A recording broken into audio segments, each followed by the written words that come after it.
Wilberforce Charani ni OCS wa Kieni ya Ithũĩro augĩte atĩ mahithũkirie indo ici hamwe na ũikia ngono Ekũĩrwo thutha wa ngari ya mũthemba wa Probox kũiywo gĩcigo-inĩ kĩa ũmbunge kĩa Mũkũrwe-inĩ na thutha ũcio gũcoka kuoneka ihithĩtio nyũmba-inĩ ĩmwe gũkũ Chaka. Uzuri ile gari liko na tracking machine na hivyo ikifikia mwendo wa saa 11 saa 12 hivi hilo gari lionekana area hii ya Chaka likielekea Karundas. Ni thutha wa uthuthuria marahithũkirie mwene nyũmba na gũcoka gũikia ngono mũtumia wake na mwanake wa wĩra nĩguo mateithĩrĩrie harĩ uthuthuria.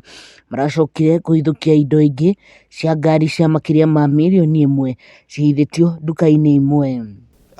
Tukajua kwamba hii mahali ni duka la Mwangi na tukiwa na mke wake akatuonyesha hii ni biashara yake. Kwa hivyo tukao pia tuingie ndani tujue ni biashara gani inawekwa mahali pale. Kwa mshangao mkubwa sana tumepata hizi vitu zote. Agicokeria mũingĩ ngatho nĩ kũmahe ũtheri wa gwethana na indo ici. Charani augĩte atĩ nĩ wega mũingĩ gũikaraga ũrĩ maitho nĩguo ũndũ ta ũyũ ũngiumĩra makamenyithagia maabitha borithi. Wale ambao waliiba gari hatujawapata, lakini mshukiwa mkubwa ni huyu Mwangi.